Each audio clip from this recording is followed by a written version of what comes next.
أعوذ بالله السميع العليم من الشيطان الرجيم بسم الله الرحمن الرحيم السلام عليكم ورحمة الله وبركاته الحمد لله الذي بنعمته تتم الصالحات أشهد أن لا إله إلا الله وأشهد أن سيدنا ونبينا محمدا عبده ورسوله سيد السادات اللهم صل وسلم وبارك على سيدنا ومولانا محمد وعلى آله وأصحابه ومن تبعهم بإحسان إلى يوم التناد أما بعد قالوا سبحانك لا علم لنا إلا ما علمتنا إنك أنت العليم الحكيم اللهم لا سهل إلا ما جعلته سهلا وأنت تجعل الحزن إذا شئت سهلا وعلمنا ما ينفعنا وارزقنا علوما تنفعنا ربنا زدنا علما وارزقنا فهما اللهم ارزقنا فهم النبيين وحفظ المرسلين وإلهام ملائكتك المقربين برحمتك يا أرحم الراحمين آمين يا رب العالمين. Ikhwati fillah yang dimuliakan oleh Allah Subhanahu wa taala, pertama-tama marilah kita memanjatkan puja dan puji syukur pada Allah Subhanahu wa taala atas limpahan nikmatnya kepada kita di sore hari ini. Alhamdulillah kita bisa kembali duduk bersama-sama di majlis yang mulia ini untuk bertolabul ilmi. Salawat dan salam tak lupa kita sampaikan kepada tauladan kita Nabi kita Muhammad sallallahu alaihi wasallam, dan semoga Allah limpah curahkan pula kepada keluarganya, kepada sahabatnya dan segala pengikutnya hingga yaumul kiamah. Amin ya rabbal alamin. Jamaah rahimakumullah, kita akan bahas hadis yang ke-28 dalam kitab Al-Arba'in An-Nawawiyah. Judulnya adalah Luzumus Sunnati Wajtinabul Bid'ah. Kewajiban mengikuti sunnah dan menjauhi bid'ah. Ini pembahasan yang menarik ya, yang selalu menjadi permasalahan ya, konflik di tengah umat, masalah bid'ah ini. Tapi sayangnya selalu disandingkan kata bid'ah dengan sunnah gitu. Kalau enggak bid'ah sunnah gitu ya, atau sunnah bid'ah gitu ya. Padahal sunnah ini salah satu nama hukum. Ada sunnah, ada wajib ya, ada ya makruh ya, ada mubah, ada haram gitu kan. Jadi lihat dulu, tidak selalu lawannya sunnah adalah bid'ah gitu. Tidak selalu ya. Kalau diartikan sunnah itu adalah tuntunan, nah tuntunan Nabi tidak semuanya hukumnya sunnah ya, dan tidak semua hukumnya juga wajib. Ada larangan, tidak semua larangan itu pun hukumnya haram, kadang juga makruh ya. Jadi ada tuntunan yang mubah yang boleh, ada tuntunan yang hukumnya adalah sunnah, ada yang tuntunan yang hukumnya adalah ya, kalau yang ini nih, yang perintah dua itu ya, ada wajib, ada sunnah gitu kan. Kalau yang didiamkan biasanya mubah, kebanyakan yang mubah ini, kebanyakan yang dibolehkan ya. Kemudian ada yang haram, kalau bentuknya larangan, ada yang haram, ada yang makruh. Nah ini ketentuannya ada pada nas yang disampaikan oleh Allah Subhanahu wa taala ataupun hadis Nabi kita Muhammad sallallahu alaihi wasallam. Kalau ada yang dilupakan oleh dibiarkan, bukan dilupakan ya. Ada yang dibiarkan oleh Allah Subhanahu wa taala bukan berarti Allah tuh lupa. Ya, tapi tapi rahmat buat kita sebagai umat Nabi Muhammad sallallahu alaihi wasallam, sehingga Islam ini bukan agama yang kaku. Jangan sampai sesuatu yang luas gitu ya, sesuatu yang harusnya tidak kaku malah kita kakukan. Sesuatu yang pemahamannya harusnya luas malah dipersempit. Nggak boleh begitu. Nanti terkesannya Islam ini agama yang saklek, agama yang tidak moderat. Ya. Padahal Islam adalah agama wasati, agama yang moderat, agama yang adanya di pertengah-tengahan. Sifat agama Islam adalah moderat, wasati, tidak terlalu lembek, tidak terlalu keras, tidak radikal dia. Ya. Nah ini jamaah ikhwah yang dirahmati subhanahu wa ta'ala, kita akan memahami ini bagaimana terkait dengan hadis yang ke-28 ini. Kita akan bacakan hadisnya ya di sini. An Abi Najih Al-Irbad bin Sariyah radhiyallahu anhu. Dari Abu Najih Al-Irbad bin Sariyah radhiyallahu anhu, semoga Allah Subhanahu wa taala meridhoinya. Qala, dia berkata, wa'adhana Rasulullah sallallahu alaihi wasallam mau'izatan wajilat minhal qulub. Nabi Muhammad SAW, Rasul Sallallahu Alaihi Wasallam menyampaikan wasiat atau pesan kepada kami, mau'izah kepada kami, di mana wasiat ini atau pesan ini menyebabkan hati kami ini gemetar. Ya, mendengarkan nasihat Nabi ini, hati-hati sahabat bergetar itu. Wa dharafat minhal uyun, dan membuat mata-mata kami menangis, meneteskan air mata.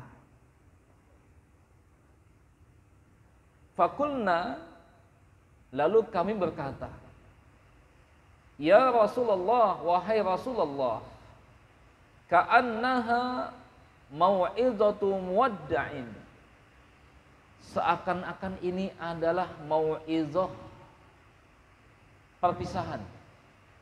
Ya, nasihat perpisahan, seolah-olah begitu.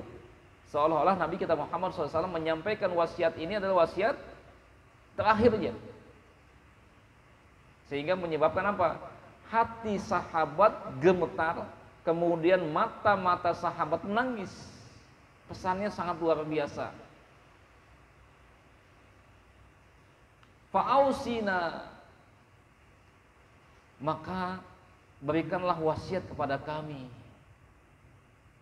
Qala, bersabda Rasulullah SAW, usikum bitaqwallahi azza wa jalla, aku wasiatkan kepada kalian untuk bertakwa kepada Allah. Ini pesan pertama dari Nabi kita Muhammad SAW adalah apa? Pesan takwa, untuk bertakwa kepada Allah azza wa jalla. Yang kedua, was-sam'i wat-ta'ati wa in ta'ammara 'alaikum 'abdun,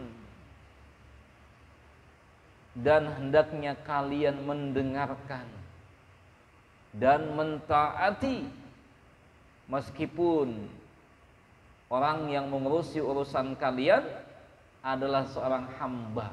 Maksudnya pemimpin kalian adalah seorang hamba, budak. Ini ya pesan yang kedua dari Nabi kita Muhammad SAW. Jadi yang pertama adalah pesan takwa kepada Allah Subhanahu wa taala. Pesan yang kedua adalah mendengarkan, mentaati pemimpin meskipun pemimpin itu adalah seorang hamba sahaya, budak. Ya.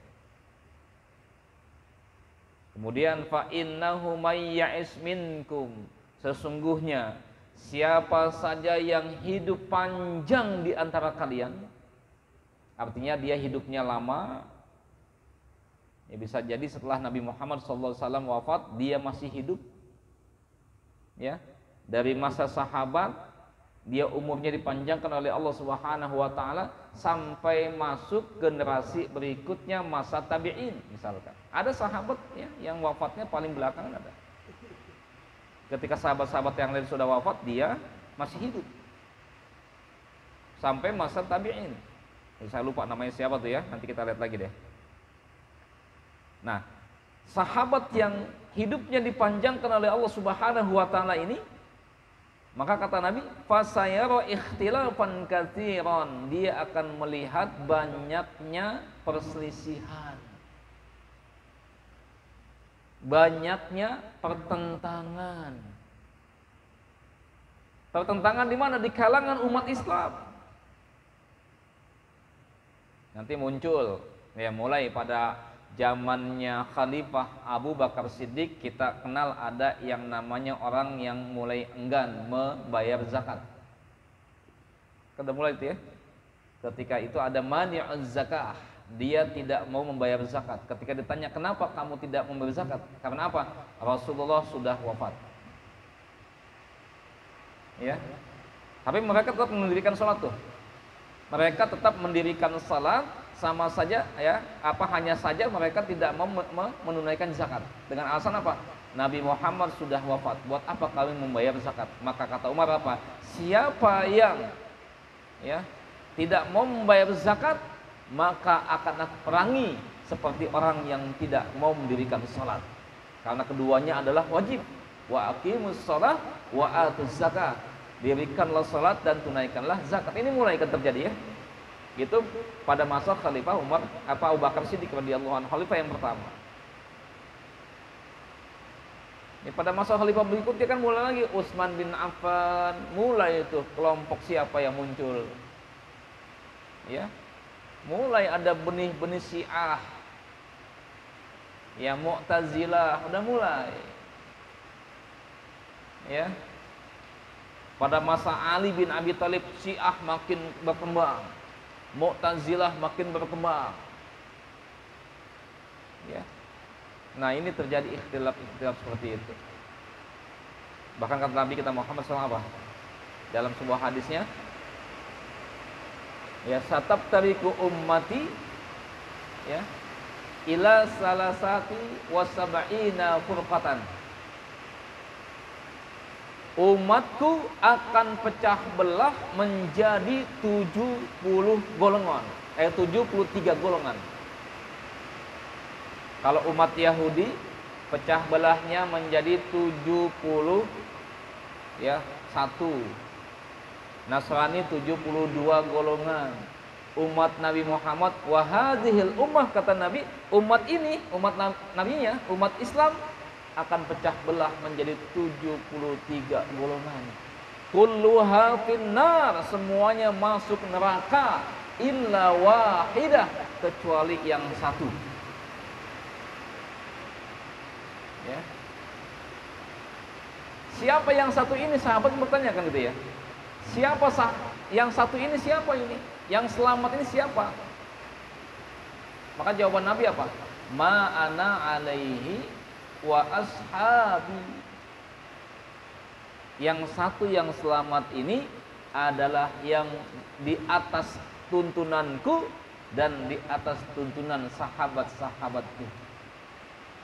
Bahkan dalam riwayat ini mengatakan Nabi Muhammad SAW bersabda, ma ana alaihi wal jamaah.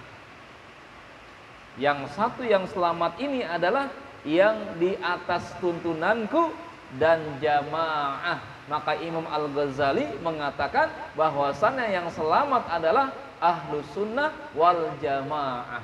Gitu. Jadi bukan ahlus sunnah aja. Ya ada yang mengklaim ahli sunnah. Nah itu nggak cukup tuh. Kalau ahli sunnah berarti sahabat diabaikan. Ya. Karena yang namanya sunnah itu selalu identik dengan apa? Sesuatu yang disandarkan kepada Nabi kita Muhammad Sallallahu Alaihi Wasallam, baik dalam bentuk ucapan beliau, perbuatan beliau, dan ketetapan beliau. Ini sunnah. Tapi sayang sekarang apa? Sayang sekarang itu yang hanya fokus kepada ucapan Nabi dan perbuatan Nabi. Ketetapan Nabi agak diabaikan nih. Ya. Karena kalau ketetapan Nabi itu butuh lagi kita banyak membaca. Contoh misalkan, ya, Nabi kita Muhammad Shallallahu Alaihi Wasallam membolehkan sahabat-sahabatnya, ya, memakan dob, ya, memakan dob. Dob itu apa? Kayak sejenis biawak, ya. Ternyata apa? Yang makan dob ini bukan sahabat Ansar, bukan sahabat Muhajirin, bukan. Tetapi sahabat Nabi Muhammad SAW yang asli penduduk pribumi negeri Tabuk. Tabuk itu jauh, sangat jauh dari Madinah, itu jauh. Ya.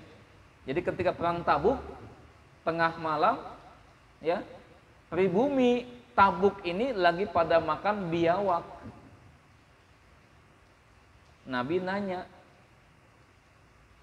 kalian makan apa? Gitu ya, ke sahabat-sahabat dari Tabuk ini. Kalian sedang makan apa? Apa kata sahabat? Kami sedang makan dob. Apa kata Nabi? Oh, kami di Madinah nggak makan itu. Nabi ngomong gitu aja.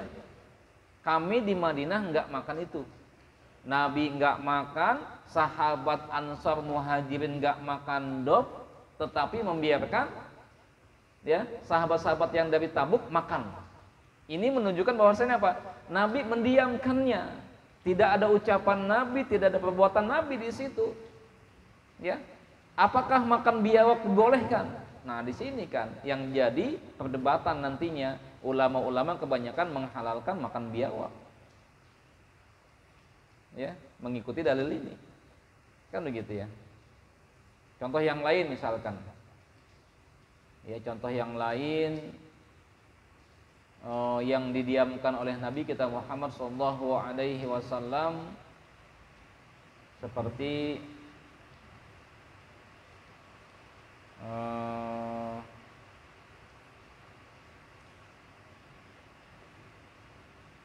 ada sahabat, ya, ada sahabat, saya lupa nih, yang ini kata Nabi, kami, ya, atau kita, kata Nabi, kita tidak akan sholat asar, ya, tidak akan sholat asar kecuali kita sampai di Bani Quraizoh, kata Nabi ini. Nah, begitu di tengah perjalanan tiba-tiba masuk sholat asar. Terjadilah perselisihan di tengah sahabat.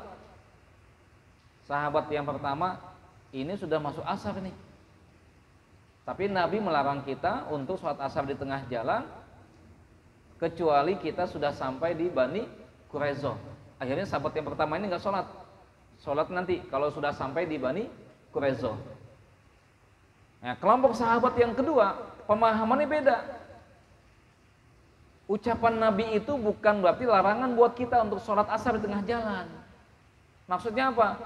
Ya, perintah Nabi itu, ucapan Nabi itu adalah supaya kita segera sampai di Bani Quraizoh, mendekati waktu asar sehingga kita bisa sholat asar di Bani Quraizoh. Akhirnya ini sholat di tengah jalan nih, ya, sholat asar tengah jalan. Kelompok yang pertama tadi adalah apa? Sholat asar nanti kalau sudah sampai di Bani Quraizoh. Coba di sini ya. Di sini apa? Apa respon Nabi kita Muhammad SAW? Nabi membenarkan keduanya. Ini ya, subhanallah, membenarkan keduanya. Artinya apa? Nabi Muhammad tidak melarangnya. Kedua-duanya dianggap benar oleh Nabi kita Muhammad SAW. Jadi jangan sampai kita hanya selalu mengidentikan yang namanya sunnah adalah apa? Yang diucapkan oleh Nabi Muhammad, yang dilakukan oleh Nabi Muhammad, tetapi yang didiamkan tidak dianggap sebuah sunnah. Sehingga apa? Ketika ada yang melakukannya, wah, bid'ah. Kenapa? Nabi nggak pernah melakukan itu. Nabi nggak pernah mengucapkan itu. Padahal Nabi pernah mendiamkan sahabat yang melakukan itu, gitu. Nah, ini jamaah ya ikhwah yang dirahmati Subhanahu wa taala. Lalu bagaimana ketika banyak terjadi ikhtilaf tadi, banyak terjadi pertentangan, perselisihan di kalangan umat Islam, apa kata Nabi pesan Nabi kita Muhammad SAW? Fa'alaikum bisunnati. Nih, ini adalah sikap yang benar. Ketika banyak perselisihan di kalangan umat Islam, kunut subuh dengan tidak kunut subuh, ya. Kan ada yang keras tuh. Kunut subuh itu bid'ah. Gitu kan, hadisnya itu lemah, ya. Tapi ada yang mengatakan lagi, oh enggak, hadisnya sahih, Apa dalilnya? Yang mengatakan kunut subuh itu sunnah muakkadah bahkan ya. Dalam mazhab Syafi'iyah itu menggunakan hadis apa? Inan Nabi sallallahu alaihi wasallam la yazalu yaqnutu fi subhi hatta yatafarraqad dunya. Sesungguhnya Nabi sallallahu alaihi wasallam ya selalu membaca doa kunut subuh sampai beliau meninggal dunia. Nah ini oleh Imam Hakim hadis ini disahihkan. Tapi oleh yang lainnya dikatakan oleh Hanafi ya, ini hadis ini adalah ya kunut subuh bukan hanya subuh sebenarnya, tapi ada momentum ketika itu banyaknya bencana. Maka yang dimaksud dengan kunut di sini bukan khusus subuh saja, tapi kunut nazilah, kunut ketika terkena musibah, pandemi misalkan ya, bencana alam. Sehingga apa? Tidak ada kunut subuh, adanya kunut nazilah. Nah, selama ulama beda pandangan seperti ini, ya, tidak boleh nih ada pendapat yang berikutnya mengatakan bid'ah, nggak bisa. Nggak bisa itu. Karena kenapa? Ada hadisnya. Meskipun mungkin hadisnya itu ada yang beda pandangan tentang tingkatan hadis gitu ya. Oh ini hadisnya dhaif, ini hadisnya maudhu, ini hadisnya batil, ini munkar dan seterusnya gitu kan. Ini butuh kajian-kajian lagi, analisa-analisa lagi. Imam Asy-Syafi'i ya itu sudah menempatkan bahwasannya apa? Kunut subuh adalah sunnah muakkadah. Siapa yang biasa baca kunut subuh ya kemudian dia lupa, maka harus diganti dengan sujud sahwi 2 kali sebelum salam. Itu mazhabnya Syafi'iyah tuh. Begitu. Ya. Tapi aneh, belakangan muncul kalangan-kalangan yang selalu memponis, menjustifikasi orang lain itu, menjudge. Itu kunut subuh bid'ah tuh. Jangan begitulah harusnya ya. Nah, di sini. Karena kenapa? Masih dalam koridor tuntunan Nabi gitu loh. Fa'alaikum bisunnati, hendaknya kalian mengikuti tuntunanku. Masih dalam koridor tuntunan Nabi Muhammad SAW. Kalaupun ada pandangan yang beda tentang tingkatan-tingkatan hadis, itulah yang dikajinya itu. Gitu ya, yang dikajinya itu. Bukan lagi masalah bid'ah atau enggak bid'ah, kunut subuh itu jangan ke situ, salah itu. Ya. Kecuali hadisnya palsu, beda lagi dah. Kecuali hadisnya batil.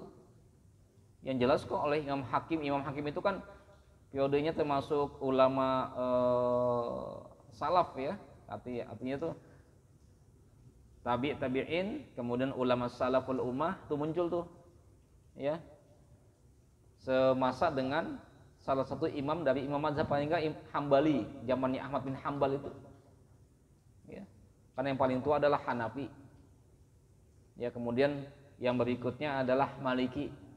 Setelah Imam Malik ya Asy-Syafi'i, Muhammad bin Idris Asy-Syafi'i, kemudian Ahmad bin Hambal. Ini yang paling muda Ahmad bin Hambal nih.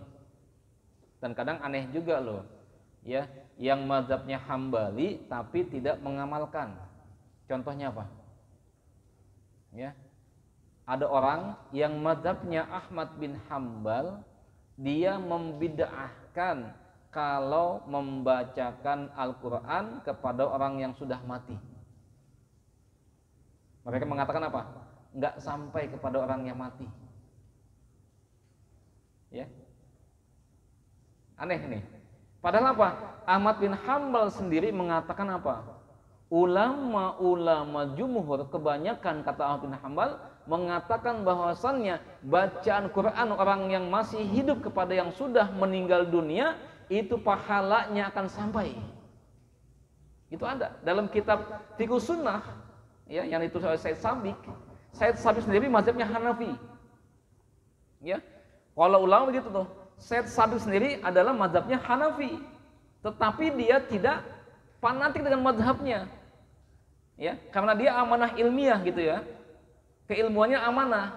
Kalau kata ada ulama yang mengatakan beda, dia sampaikan apa adanya. Enggak boleh disembunyikan. Enggak boleh disembunyikan. Ahmad bin Hambal mengatakan bahwasanya apa? Bacaan Quran orang yang masih hidup kepada yang sudah meninggal dunia akan sampai dengan syarat, kata beliau. Apa? Yang pertama, ikhlas karena Allah Subhanahu wa taala membacanya, bukan karena upah. Berarti kalau ada yang membacakan mayat ya karena upah nih, hati-hati nih. Di kita kan terjadi ya, 7 malam 10 juta misalkan. Di tempat saya ada terjadi sampai rebutan tuh. Sampai ada yang senang ketika ada yang meninggal dunia, bukan yang ngucapin innalillahi tapi alhamdulillah gitu. Ini saya tanya, kenapa kok alhamdulillah? Bisnis bangkai Pak Ustadz. Astagfirullahaladzim. Ini yang nggak boleh kayak gini. Sampai ada 2 kelompok rebutan bisnis ini, yang nggak dapat curhat ke saya. Pak Ustadz, nih saya mau curhat, ada apa nih? Masa kita nggak dapat jatah? Kata, jatah apa nih? Itu baca Quran. Kebetulan yang meninggal 2 orang kaya. Wah, perusahaan tempat saya ada yang meninggal orang kaya. Itu rebutan. Ya, masa kita nggak dicolek-colek, bagi-bagi kayak katanya. Astagfirullahaladzim, apaan nih? Ya iya, jamaah sono mulu dapat katanya. Bagi-bagi kayak nggak apa-apa lah, dia 4 hari kita 3 hari gitu ya. Ini yang kagak benar nih. Ya kagak benar di sini ya. Tapi kalau bacaan Qur'annya benar itu.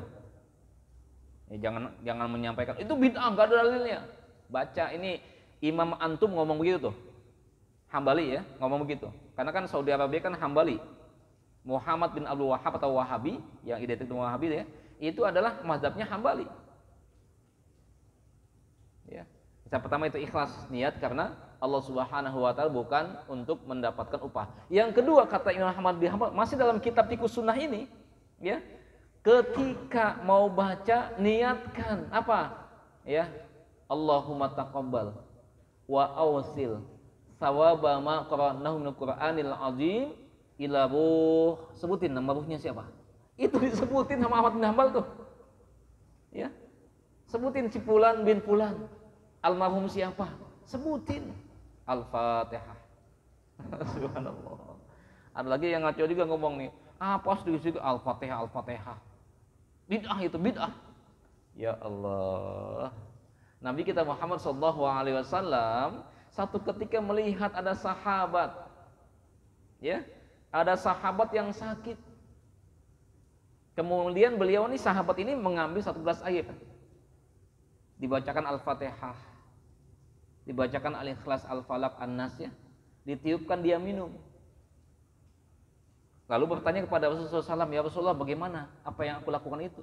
Kata Rasulullah, itu adalah ruqyah, dibolehkan, silakan. Gak apa, doa-doa. Ruqyah itu katakan jampi-jampi. Jampi-jampi yang dibolehkan adalah apa?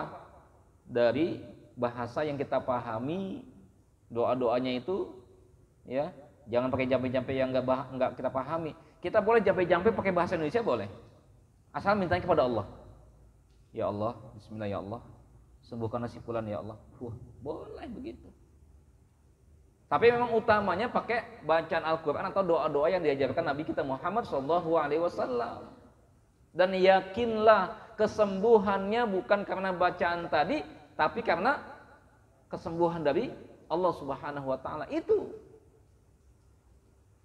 Ya. Itu yang dibolehkan ruqyahnya gitu kan. Ini mau ngatakan Al-Fatihah, Al-Fatihah, enggak boleh itu Al-Fatihah mulu katanya. Yang lain apa? Nah, ini. Ya, subhanallah. Salah satu nama Al-Fatihah itu adalah Asy-Syafi, penyembuh. Surat penyembuh. Coba antum buka kalau antum punya kitabnya ya, namanya Shaffatut Tafasir. Penulisnya Syekh Ali Sobuni. Shaffatut Tafasir ini adalah ya kitab yang membahas tentang ayat-ayat hukum yang ada dalam Al-Qur'an. Ketika membuka jilid yang pertama ya tentang Al-Fatihah, salah satu nama daripada Al-Fatihah adalah Asy-Syafi, penyembuh. Antum datang ke kiai, Pak Kiai doain saya dong, ada hajat apa nih? Saya masih bujangan, lama jomblo, tolong doain supaya dapat jodoh. Kata kiai apa? Al-Fatihah. Ya, pengen punya mobil Alphard. Ya. Kata kiai Al-Fatihah gitu kan. Alphardnya ya. Bisa jadi begitu kan? Al-Fatihah, subhanallah, asy-Syafi. Gitu ya. Jadi itu. Ya, ini Ahmad bin Hanbal mengatakan demikian. Ya. Kemudian apa lagi? Ada lagi nih. Ini yang aneh juga nih. Ngangkat tangan ketika doa. Itu ada yang anti ya. Antum pernah ngeliat nggak ada orang doa begini aja? Ngangkat tangan nggak mau. Bahkan ada yang begini. Begini itu tradisi siapa nih? Non Muslim ya. Begini nggak boleh, begini malah boleh. Kan lucu. Aneh. Katanya kalau begini bid'ah katanya. Saya tanya yang mengatakan ngangkat tangan ketika doa bid'ah. Apa dalilnya? Dia buka hadis. Apa? Hadisnya mengatakan, Innan Nabi sallallahu alaihi wasallam la yabfa'u yadaihi fid du'a illa fil istisqa. Sesungguhnya Nabi sallallahu alaihi wasallam tidak mengangkat kedua tangannya ketika doa kecuali pada saat doa istisqa. Menurut antum benar nggak pakai hadis ini dalilnya? Mata kasat benar ya. Nabi Muhammad nggak pernah ngangkat kedua tangannya ketika doa kecuali pada saat istisqa. Istisqa itu bisa dengan sholat istisqa atau dengan doa istisqa saja. Jadi riwayatnya Nabi kita Muhammad SAW kalau doa minta hujan, beliau ngangkat tangannya begini, sampai kedua ketiaknya kelihatan, begini nih, ya Allah, gitu. Ya. Sedangkan kalau doa biasa, tangan beliau maksimalnya sebatas dada. Ini hadis sahih. Ada 30 hadis sahih yang menjelaskan syariat mengangkat tangan ketika doa. Apa mungkin doa hadis ini ya, kedua hadis itu bertentangan gitu. Ada 30 hadis sahih yang mensyariatkan ngangkat tangan ketika doa. Sedangkan dalil tadi, hadis tadi, Nabi Muhammad tidak pernah mengangkat tangan ketika doa. Apakah mungkin ini bertawanan? Enggak. Ucapan Nabi tidak ada yang bertentangan satu sama lain. Yang bikin kita bertentangan adalah pemahaman kita yang salah. Mau tahu pemahaman benernya gimana? Ternyata dijelaskan oleh Imam San'ani dalam kitab Nailul Autar. Hadis ini dijelaskan. Tadi ya, sesungguhnya Nabi Muhammad SAW tidak pernah mengangkat tangannya ketika doa kecuali pada sholat istisqa saja.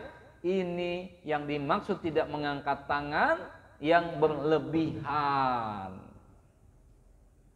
kecuali pada saat sholat istisqa atau doa istisqa. Jadi kalau doa istisqa boleh tangan kita begini, lebih. Ya Allah, ya Allah, Allahumma skina ya Allah. Ya, minta hujan kepada Allah. Tapi udah hujan ya. Nggak butuh hujan kita sekarang. Ya Allah gitu kan. Begini. Tetapi kalau doa selain istisqa cukup. Maka yang tidak boleh dalam hadis ini maksudnya apa? Tidak mengangkat tangan yang melampaui batas, kecuali pada saat doa minta hujan. Ini pemahaman yang sebenarnya. Ini mah doa nggak mau begini. Bid'ah itu nggak katakan bid'ah. Lucu. Ya dalam kitab Ihya Ulumuddin Imam Al-Ghazali itu di antara adab doa adalah apa?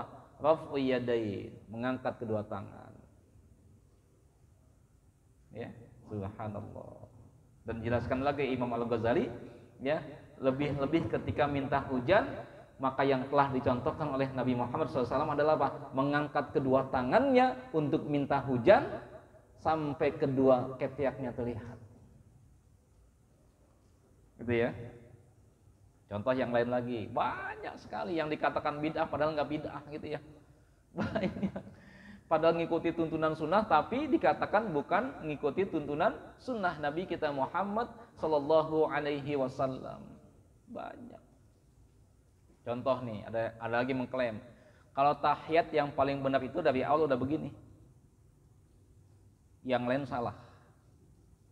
Bahkan mereka mengatakan yang nggak begini ahli neraka, masuk neraka katanya. Itu ada di tempat saya Tambun itu. Ya, nah ini ngomong ke anak-anak lagi yang nggak ngerti, iya aja anak-anak mah ya. Anak-anak sekalian, pokoknya kalau tahiyat sholat begini semua ya, digerakin. Kalau nggak digerakin, nanti ahli neraka kamu, masuk neraka. Anak ngomong sama orang tuanya kan, sama bapak ibunya.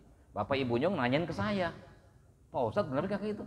Enak aja saya bilang, ngomong ngaco, gitu kan? Nggak benar itu. Coba buka kitab Imam Asy-Syafi'i, ya kitabnya Syafi'i ya. Contoh misalkan kitab Kifayatul Akhyar saja. Ini mazhab Syafi'i ini. Dalam satu mazhab Syafi'i saja, dalam hal menunjuk ketika tahiyat, ini terjadi 3 pendapat gitu loh. 3 pandangan. Kenapa bisa terjadi 3 pandangan begini? Karena sahabat-sahabat melihatnya pada waktu yang beda. Jadi ada riwayat mengatakan Nabi Muhammad SAW ketika tahiyat tangannya gemeteran. Ya, kenapa? Saking khusyuknya, saking menghayatinya bacaan-bacaan. Kalau kita tangan gemeteran ini kenapa nih? Kelaparan biasanya ya. Aduh, gitu kan, kedinginan gitu kan ya. Ya. Ayo tuh ketika sholat tuh subhanallah gitu ya. Nah, jadi kelihatan goyang-goyang gitu ya, goyang-goyang. Gitu. Kemudian apa? Riwayat yang berikutnya apa? Nabi Muhammad SAW ketika tahiyat ini ya sudah menunjuk, cuman belum diangkat, diginikan aja. Begitu kalimat asyhadu alla ilaha illallah diangkat gitu. Ya. Ada lagi riwayat dalam Syafi'iyah itu enggak dibuka, tangannya masih begini. Begitu asyhadu alla ilaha illallah. Nah. Ya. Kalau dalam mazhab Syafi'i itu man yuhariku, siapa yang menggerak-gerakannya dari awal sampai akhir, faqad batalat sholatuh, maka batalah sholatnya. Itu dalam Syafi'iyah tuh. Ya, dalam mazhab lain silakan kalau beda nggak apa-apa, tapi asalkan jangan mengklaim yang paling benar ini. Itu aja. Ini nggak sunnah misal, atau yang lain nggak sunnah gitu ya. Ini nggak mengikuti sunnah, yang sunnah begini nih. Semuanya ikhtilaf, yang nggak boleh begini-begini tuh. Gitu ya. Itu lagi goyang dangdut kali ya, gini-gini tuh. Yang nggak boleh. Kalau yang lain silakan lah gitu. Kalau selama ada tuntunannya, ada nasnya, ada landasan hujahnya, nggak ada masalah gitu. Jangan sampai menjas orang lain bid'ah. Nah, kembali ini ya. Alaikum bisunnati. Solusinya adalah kalian hendaknya mengikuti sunnahku.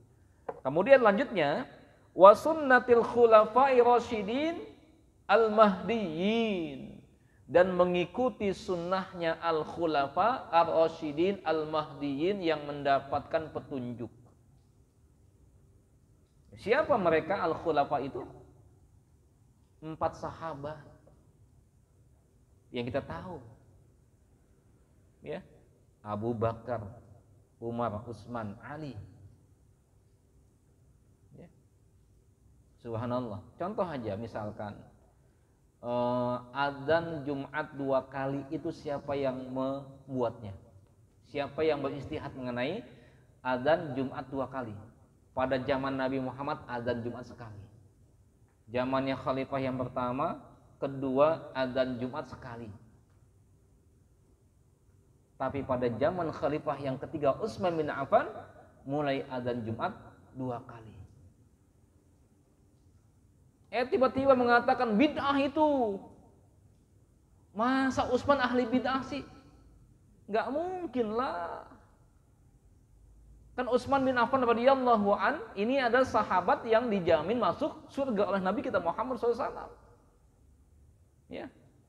Oke lah, ketika Utsman menjadi khalifah, Abu Bakar sudah wafat, Umar sudah wafat, tapi ada Ali bin Abi Thalib karramallahu wajhah masih hidup.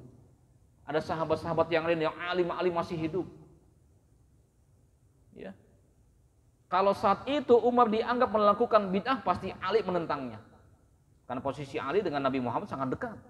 Bahkan Nabi kita Muhammad berkata apa? Ana madinatul ilmi wa ali babuha. Aku ini adalah gudangnya ilmu, sedangkan Ali adalah pintunya ilmu. Coba, ini Nabi yang ngomong, memuji Ali bin Abi Thalib. Kalau seandainya Utsman bin Affan ini ahli bid'ah dengan membuat beristihad adzan Jumat 2 kali, pasti Ali menentangnya. Utsman, jangan sembarangan nanti. Nggak bisa. Sejak zaman Nabi sampai khalifah yang kedua, itu adzan Jumat sekali, nggak boleh 3 kali. Kan begitu ya, 3 kali atau 2 kali gitu, nggak boleh 2 kali. Nah ini, nah contoh lagi lah, ketidaktahuan kita misalkan ya, adzan subuh 2 kali, ya di Mekah, di Madinah sampai wayah begini nih, adzan subuhnya 2 kali. Coba kalau adzan subuh di masjid kita 2 kali gimana tuh? Sesat. Bukan sesat, lu yang on. Nggak ngerti ya. Jadi Bilal ini adzan pertama pada saat sholat subuh. Ya. Jedanya itu 1 jaman. Untuk apa ini? Untuk menandai bahwasannya waktu buat sahur sudah tiba. Maka ketika Bilal ini sudah adzan, kata Nabi Muhammad pada sahabat-sahabatnya, silakan kalian lanjutkan makan sahurnya. Ini adalah bukan waktu subuh. Nanti setelah Ibnu Maktum yang adzan, Abdullah bin Umi Maktum, lelaki buta, tapi dia mau adzin sholat subuh. Coba bayangin, antum buta kagak? Mau adzin subuh pernah? Kalah sama Abdullah bin Maktum ya. Subhanallah. Abdullah ibnu Umi Maktum pernah digoda oleh setan. Ya. Dia kan kalau ke masjid cukup dengan tongkat saja. Satu ketika ada setan, wujudnya anak muda yang gagah, nawarin jasa pertolongan kepada Abdullah bin Umi Maktum. Coba bayangin, ya Abdullah mau nggak nih? Saya bantu gitu ya, supaya kamu tuh nggak kesulitan melangkahkan kaki ke masjid. Saya bantu aja dah, saya tuntun. Nggak mau. Setan kesel juga nih, aduh gagal gua nih. Ya kenapa nggak mau? Aku khawatir katanya. Saat ini mungkin engkau bisa menuntunku, tapi tidak selamanya engkau bisa menuntunku. Kalau nanti engkau tidak bisa menuntunku, aku khawatir aku mengandalkan hidup kepadamu. Aku tidak lagi berangkat ke masjid. Ketika engkau tidak menuntunku, aku tidak berangkat lagi ke masjid. Nah, setan kalah udah. Coba bayangin kalau kita gimana?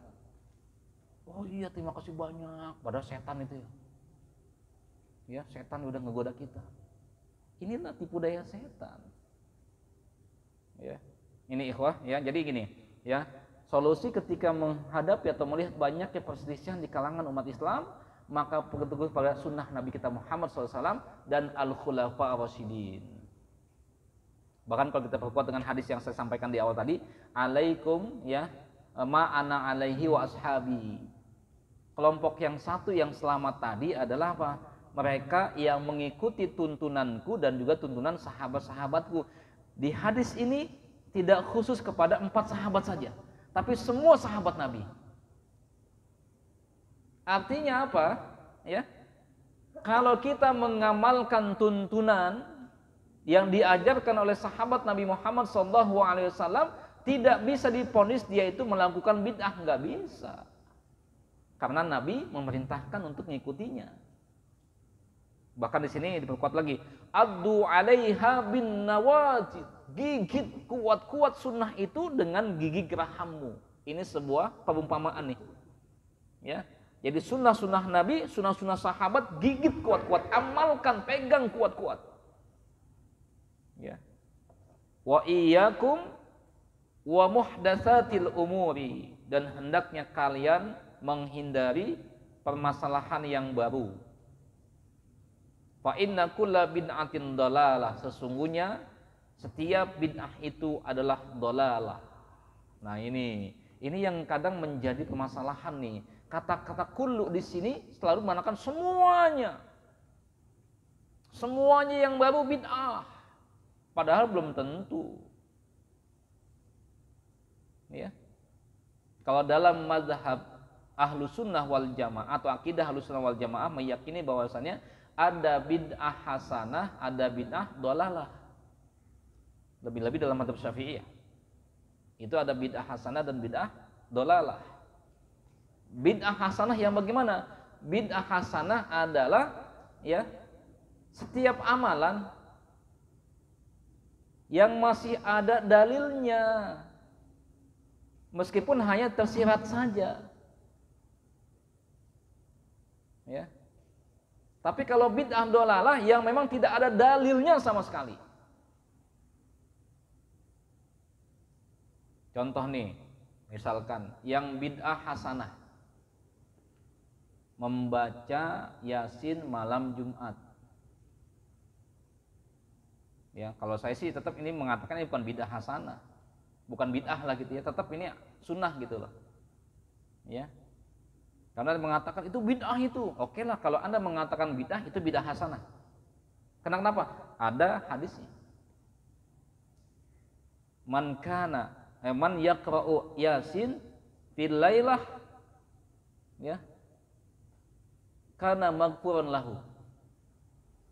Siapa yang membaca Yasin pada satu malam, maka dia akan diampuni oleh Allah Subhanahu wa taala. Membaca Yasin pada satu malam. Kamis malam Jumat malam bukan? Malam. Berhubung kita nggak bisa baca setiap malam Yasinnya, maka kita pilih hari yang lebih baik, yaitu Jumat, gitu kan ya? Yasin. Tapi Pak Ustadz ada hadis yang lebih sahih Kahfi. Ya boleh silakan baca Al-Kahfi, tapi jangan begini. Ketika Anda mengatakan hadis yang lebih sahih adalah membaca surat Al-Kahfi, jangan katakan membaca Yasin itu bid'ah, nggak bisa. Gitu ya, nggak bisa. Membacakan surat Yasin kepada orang yang meninggal dunia bid'ah katanya. Enggak ada hadisnya. Yang enggak ada hadisnya itu yang bid'ah gitu loh. Dilakukan oleh manusia enggak ada hadisnya, enggak ada dalilnya, itu bid'ah. Gitu ya. Contoh lagi. Ini subhanallah kalau bahasa bicara begini harus pakai contoh gitu ya, karena banyak tuduhan-tuduhan soalnya. Membaca tasbih, membaca tahmid, membaca takbir ya. Itu dikatakan bahwasanya yang afdal adalah dengan ruas-ruas jari tangan. Gitu ya. Pakai biji tasbih itu bid'ah. Kan itu ya. Apalagi pakai apa namanya tuh yang stopwatch itu. Pakai HP juga bisa ya. Itu lebih bid'ah lagi, zaman Nabi nggak ada. Ya, plok plok plok plok plok gitu kan. Itu ada kan tuh ya. Itu oleh haji banyak tuh. Ya, saya dulu lagi sebelum Covid itu ke umroh ya. Itu jamaah tuh pada beli gituan tuh. Ada yang bentuk kayak jam itu ya. Kayak jam tangan bentuknya. Pas lihat itu buat apa, Pak? Buat ini, buat zikir kata wirid. Oh iya. Ada yang masih manual gitu kan. Tok tok tok tok gitu kan. Ada yang biji tasbih. Tasbih banyak dijualin ya Allah di Mekah Madinah banyak dijualin. Ya. Kalau memang bid'ah pasti pemerintah Saudi mengatakan nggak boleh gitu kan. Itu jual-jualin tuh, laku.